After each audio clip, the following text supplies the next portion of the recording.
시청자 여러분 안녕하십니까. 전호현의 안보정론 밤 두 번째 뉴스가 되겠습니다. 오늘 신년 연초 첫 초하루 날이죠.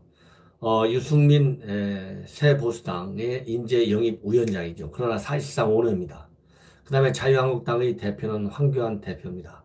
새해 첫날 각각 언론과의 인터뷰를 통해서 보수 대통합 문제를 일성으로 제기하고 나섰습니다. 그렇기 때문에 이미 보수 대통합 작년 11월에 우리 황교안 대표가 주창을 했고 유승민 의원도 당시에 탄핵의 강을 건너자 그리고 헌집을 헐고 새집을 짓자 과거 문제는 더 이상 논의하지 말자 이러한 얘기를 하면서 이 보수 통합에 대한 일단 대화의 문이 열린 상태였습니다.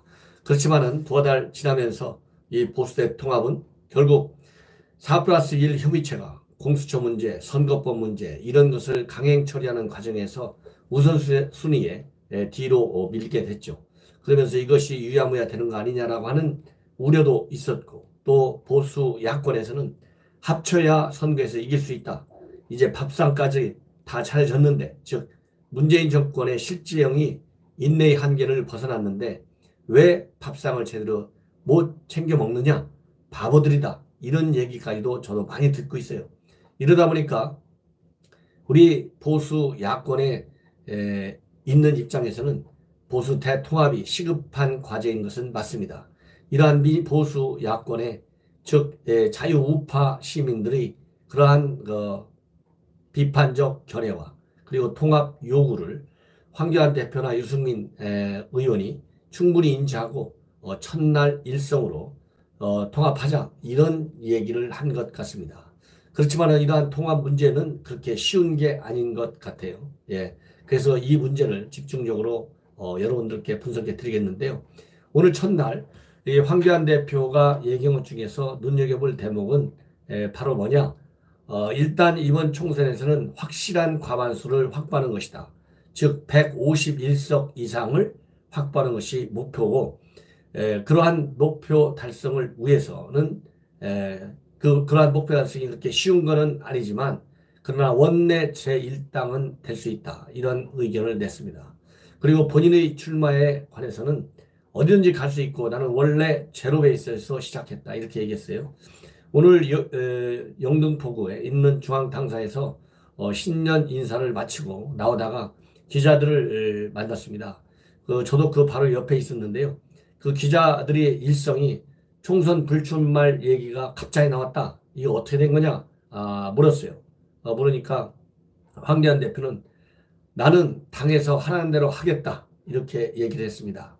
그러니까 그런 거 불출마 안 할 거냐? 불출마 할 거냐? 이런 얘기에 관해서는 더 이상 구체적인 답변은 하지 않았습니다. 예, 이런 걸로 볼 때 지금 일부 언론에서 불출마하는 것을 적극적으로 검토하고 있다. 이 얘기는 조금 너무 앞선 나간 얘기다. 이렇게 저는 현장에서 들었습니다. 그러면서 그랬는데 그 중앙당사에서 인사 행사를 마치고 나올 때 그 정도로 얘기했는데요. 여의도에 오찬 출입기자단 간담회가 있었다고 합니다. 거기에서는 조금 더 구체적으로 얘기가 나왔는데 우리 당이 어느 곳이 취약한지 또 내가 어느 곳에 가면 임팩트가 있을지 등을 전략적으로 검토해서 판단하고 어디든 당의 뜻을 따를 것이다. 이렇게 얘기했습니다. 이걸 가지고 일부 언론에서는 험지 출마나 불출마에 무게를 실은 것으로 풀이된다. 이런 기사를 지금 내놓고 있습니다. 자, 그렇다 본다면 종로가 지금 많이 험지로서 또 얘기가 되고 있는데 이낙연 총리는 지금 거의 종로 출마를 기정사실화 시키면서 거기서 황교안 대표와 맞붙는 구도를 지금 프레임을 짜고 나가고 있고 이런 프레임에 황교안 대표가 들어오기를 지금 기다리고 있는 형국입니다. 이런 거를 왜 황교안 대표나 우리 자유한국당이 모르겠어요. 그렇기 때문에 오늘 이낙연 총리하고 붙을 거냐 이런 얘기를 또 질문들이 언론인들로부터 나왔어요. 거기에 대해서는 특정인과 싸우는 것이 중요한 것이 아니고 문재인 정권과 싸우는 선거를 하겠다. 이렇게 얘기를 했습니다. 그러면서 일각에서 비례정당, 비례한국당으로 간다는 말도 나오고 있는데 끌어달라는 말도 있는데 국민과 당이 뭘 요구하냐에 따라서 판단하겠다. 이렇게 답변을 했습니다. 그러나 이 결과론적으로 보면 어쨌든 간에 지금 우리 자유한국당의 지지율이 그렇게 높지도 않고 또 정부 여당이 선거법을 바꿔가지고 4+1 협의체로 선거를 치르게 되면 우리 황교안 대표나 우리 자유한국당이 지향할 점은 결국은 보수 대통합밖에 없지 않느냐. 왜냐하면 지금 이런 상황에서 이 종로 또는 다른 어떤 험지로 나가더라도 결국은 여당에서 표적 공천을 할 수밖에 없고 황교안 대표가 특정 지역의 지역구로 나갈 경우에는 이낙연 총리를 또 옮겨가서 맞붙게 할 가능성도 우리가 배제할 수가 없습니다. 그렇기 때문에 황교안 대표가 특정 지역구에 나가는 것이 아주 그렇게 쉬운 것만은 아니고 매우 어려운 지금 상황으로 지금 빠져들고 있는 것은 맞는 것 같습니다. 그렇다고 해서 우리 자유한국당 통통 자유한국당의 당 대표가 일단 공천 그다음에 선거법 개정으로 인한 꼼수 개정으로 인한 비례 한국당을 만들어서 거기로 당적을 옮겨서 나온다는 것도 정치적인 명분면에서 그리고 제1야당의 야당과 그리고 정통 말하자면 대한민국의 정당이라고 하는 측면에서도 옹색한 면이 있어서 이 황교안 대표의 비례 또는 지역 출마 문제가 그리 쉬운 것은 아닌 것 같습니다. 장단기 전략적 목표에 따라서 단기적인 측면에서 이점이 있으면 장기적인 측면에서 불리하고 장기적인 측면을 너무 고려하다 보면 단기적으로 또 선택지가 상당히 좁아지고 이런 측면에서 상당히 어려운 결정이 지금 놓여 있다. 예, 그러다 보니까 일단은 공천과 관련해서 그리고 본인의 출마 여부와 관련해서 지금 현재 즉답을 내놓지 않는 것이 전략적 모호성을 유지하는 것이 꼭 필요하다. 그래야만이 여당 특히 4+1 측이 합동해서 나오는 프레임 전략에 우리 당 대표의 출마 지역이 막히는 우를 보면서는 안 된다. 저는 이런 말씀을 드리고 싶습니다. 자, 이런 것을 뛰어넘고 그래서 우선순위는 당대표의 어떤 특정 지역, 특정 방식의 출마가 아니고 현재로서는 보수 대통합에 집중적으로 역량을 투입하는 것이 제가 보기에는 맞는 것 같습니다. 자, 그렇다고 한다면 지금 어떤 문제에서 의견이 일치하느냐. 통합해야 한다는 그 측면, 그 원칙면에서는 통합의 대표 주장인 황교안 대표 그리고 유승민 의원의 의견이 같습니다. 이 총론에서는 같은데 그 방법론에 있어서 달라요. 그리고 또 총론에 있어서 반드시 이 이유에서는 합쳐야 된다는 원론에 맞고 그리고 시간이 없다. 빨리빨리 진도를 나가야 된다. 여기에 대해서도 양자의 의견은 같습니다. 그래서 일단 이 공직자 사퇴 시한인 1월 16일까지는 이런 보수 통합의 대원칙에 합의를 하고 통합을 일단 통합 열차를 출발시키는 것이죠. 그리고 나서 구정쯤에서는 통합 원칙을 합의하는 것이 맞습니다. 그래가지고 구정이 왜냐하면 1월 24, 5일이니까 그러고 다음에 2월 초에 보수 통합을 마무리해야만이 그래서 2월 중순서부터 말하자면 공천 작업을 본격화해서 결국은 이제 4월 15일 선거에서 압승을 하는 이러한 코스로 시간표상으로 나가는 것이 매우 합리적이고 설득력 있는 구상이다. 이렇게 저는 얘기를 하고 있습니다. 그리고 오늘 기자간담회에서 이러한 통합 문제를 비롯한 총선과 관련해서 황교안 대표가 얘기한 내용을 먼저 말씀드린다면 무도하고 불의한 문재인 정권을 심판할 날이 선거다. 우리는 하나된 힘으로 즉 보수통합의 힘으로 저들이 거대한 음모를 봉쇄해야 하고 그를 위해서 무기를 담금질하겠다. 통합과 혁신이 가장 큰 무기고 첫걸음은 통합이다. 통합은 정의고 그리고 분열은 부정이다. 그래서 이 통합에 대해서는 확고한 신념과 그 비전을 갖고 있다고 보면 될 것 같고요. 그리고 새보수당의 유승민 위원장도 기자들과의 만난 자리에서 국회 안에서는 숫자 힘이 작용하기 때문에 다음 총선에는 중도 보수 세력이 어떻게든 국회 과반을 차지하는 것이 중요하다. 늦어도 2월 초까지 중도 보수 세력이 힘을 합쳐서 통합이든 영대든 총선에서 이러한 전략을 수립해야 한다. 이렇게 얘기를 했어요. 이 얘기는 제가 말씀드린 대로 이 공수처법, 그다음에 선거법, 총선 이후에 우리 자유한국당을 중심으로 한 보수 통합 정당이 됐든 아니면 보수당이 됐든 합쳐서 과반 이상을 넘겨가지고 이 법안을 폐지해야만이 자유민주주의가 정립이 되고 우리 우파 국민이 정치적으로 설 자리가 커진다. 이런 말씀을 드리고 싶습니다. 그렇기 때문에 보수 통합 그 어느 때보다도 굉장히 중요한 시점에 와 있다. 이렇게 되어 있는데요. 자, 과연 그렇다고 본다면 이 보수 통합하는 방법과 관련해 가지고 여러 가지 안이 있는데 이 당대당 통합을 하는 문제가 있고 흡수 통합을 하는 문제가 있고 또 밖에 제3당을 신설해 놓고 그 3당 속으로 자유한국당과 새보수당이 뭉치는 겁니다. 해청을 하는 겁니다. 이런 방법들이 지금 거론되고 있는데요. 문제는 뭐냐? 이 당대당 통합을 경험이 우리 자유한국당 이외에 집권 여당 중심으로 쭉 거대 여당 형태로만 운영되어 왔기 때문에 당대당 통합 문제에 대해서는 기술적으로 또 상당히 취약하고 문화적으로도 그렇게 달콤한 것이 문화적으로도 익숙지 못하다. 통상적으로 우리 자유한국당이 거대 정당이기 때문에 흡수 통합 형식을 취한 적이 많은데 이 흡수 통합 문제에 관해서는 그렇다고 유승민의 새보수당이 따라오겠느냐? 안 따라온다는 것이죠. 그동안에 바른미래당에 있다가 바른당에 있다가 바른미래당으로 갔다가 이번에 다시 뛰쳐나왔지 않습니까?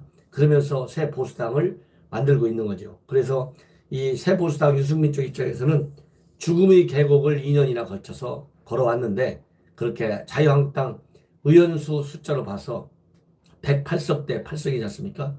이 108석에 8석짜리 새보수당이 흡수되는 거, 그 과거의 경험, 그리고 현재 한국당에 대한 유승민의 불만. 왜냐하면 유승민 입장에서는 한국당은 통합할 만큼 혁신적으로 운영되어 있지 않고 있고 그렇게 문이 열려있는 그런 혁신 정신이 부족하다. 이렇게 보고 있거든요. 그렇기 때문에 통합 때 흡수 통합의 형식으로 보수가 하나로 되는 것은 유승민이가 받아들일 가능성이 없다는 것이죠. 자, 그렇다고 한다면 제3당 신당을 통해서 헤쳐모이는 방식인데 이것은 어떤 문제가 있느냐? 이 우리 자유한국당은 자녀 재산을 처리해야 되고 처분하지 못한 재산은 국고로 기록돼요. 이런 것 때문에 상당히 이것도 그렇게 쉬운 것은 아니다. 이렇게 얘기를 하고 있습니다. 그러면서 기존 정당 해상을 통해서 통합 또한 신당 창당이 아니라 하더라도 인적 구성과 그리고 정강 정책 변경을 등을 통해서 신당 창당의 효과는 낼 수 있다. 이런 의견들이 나오고 있어요. 어쨌든 간에 보수 통합과 관련해 가지고 제3당, 제3신당 창당이 거론되는 이유 중 하나는 각 정파 간의 지분과 노선 문제도 또한 하나의 큰 변수가 된다고 합니다. 왜냐하면 어느 한 정당이 주도권을 쥔 경우에는 주인 합당의 경우에는 지분 배분이나 노선 정립에 있어서 이러한 세력 구도가 그대로 반영될 수밖에 없지 않습니까? 그렇다 본다면 지분 협상과 노선에서 합의점을 찾으면 통합이 급물살을 탈 수도 있지만 그렇지 않으면 지지부진한 수도 있다. 왜냐하면 지분이나 노선 문제와 관련해서 우리 자유한국당은 자유한국당대로 새보수당은 새보수당대로 간경론과 온건론이 맞서고 있습니다. 그렇기 때문에 이런 것이 그렇게 쉽지도 않고 그렇게 쉽지 않은 측면에서 본다면 우리 자유한국당의 경우에는 말하자면 이 유승민이 사실상 오너인 새보수당 여기 또 우리 자유한국당이 말하자면 통합시켜야 할 하나의 정파에 불과하지 1대1로 대해주기는 어렵다. 이러면서 유승민 의원이라고 하지 않고 왜 통합 문제가 나오면 유아무개 이렇게 나오냐 여기에 대한 불만을 표시했습니다. 근데 유승민 측에서는요 이런 얘기가 나오고 있다고 합니다. 한국당이 영남하고 60대 이상의 보수층 그리고 새보수당은 20대에서 40대 수도권 중도층을 중심으로 득표력이 있으니 양측이 대원칙에만 동의하면 협상이 의외로 급진del된 가능성도 있다는 시각이 있고 유승민은 수도권과 중부권을 중심으로 해서 새보수당에 대한 20대와 40대 젊은 유권자들의 기대가 일어나기 시작하면 새보수당이 오히려 8석밖에 되지 않지만 보수 재건을 주도할 수 있다고 생각한다. 이런 입장을 지금 표명하고 있다고 합니다. 그리고 당명을 변경하는 문제도 이제 보수 통합당 창당을 위해서는 필요한데요. 또 비례전문 정당 창당 문제도 필요합니다. 왜냐하면 지금대로만 가면 민주당이 중심이 된 4+1이 유리한 선거 국민에 놓여 있기 때문에 이걸 지금 타파하기 위해서 비례 한국당을 만드는 안이 적극적으로 검토되고 있지 않습니까? 그래서 이 비례 한국당 또 창당 문제에 따른 당명의 변경 이런 것은 생각보다 좀 쉬운 문제다. 예. 이렇게 얘기를 하고 있고요. 당명은 보수통합정당의 정체성과 대표성을 담는 당명으로 얼마든지 변경이 가능할 것이다. 이렇게 우리 한국당 쪽에서는 보고 있고요. 한국당과 새 보수당이라는 복수정당이 존재하는 만큼 통합 후 비례 전문 자매정당 창당 문제도 이와 연계해서 해법을 찾아볼 수 있다. 이런 의견들이 나오고 있습니다. 자, 어떻든지 간에 지분 노선, 그 다음에 노선 정립. 노선 정립은 이제 다 나와 있는 거 아니겠습니까? 새로운 보수라는 말은 과거의 낡은 보수를 혁신화시킨다는 거 아니겠어요? 그래서 혁신위원회도 우리 자유한국당 같은 경우 2번씩이나 가졌습니다. 저도 제2기 혁신위원회 혁신위원회 위원으로서 우리 자유한국당의 정강정책 혁신화시키는 작업에 직접 참여하기도 했습니다. 따라서 지금 이제 실질적으로 노선 정립이라든가 그 다음에는 제일 큰 게 노선 정립이죠.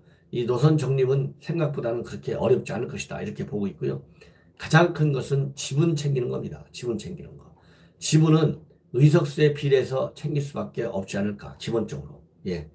그래야 한국당은 한국당대로 수용할 수 있고 당연히 새 보수당은 지분을 무조건 많이 달라고 그러겠죠. 그래서 당대당 통합 형식을 취하고 싶겠지만은 정치는 현실을 인정해야 된다. 그래서 이 고강도 인적 쇄신을 하는 범위 안에서 말하자면 지분을 나눠 갖는 것이 공정하다. 이런 말씀을 드리고 싶습니다. 자, 어쨌든 간에 이제 보수 통합 새해 가장 큰 화두이고요. 우리가 4+1 협의체의 의정 이번에 공수처 선거제 우리가 아주 한마디로 무기력하게 깨졌지 않습니까? 그 이유는 4+1이 잘나서가 아니라 머릿수가 많아서 그렇다. 그래서 우리도 이렇게 새로운 선거제에 대해서는 무조건 하고 머릿수를 많이 채울 수 있는 그러한 전략하에 보수 대통합 문제를 논의해야 된다. 이런 말씀을 드리고 싶습니다. 시청자 여러분, 이것으로 제 방송을 마치겠고요. 제 방송 링크를 걸어서 주변 분들에게 많이 전파해 주십사 거듭 당부드립니다. 그리고 제가 국회에 가서 이렇게 오만과 독선에 가득 찬 민주당과 싸워 이길 수 있도록 꼭 저에 대한 많은 지지를 당부드리겠습니다. 시청자 여러분, 편히 주무십시오. 대단히 감사합니다.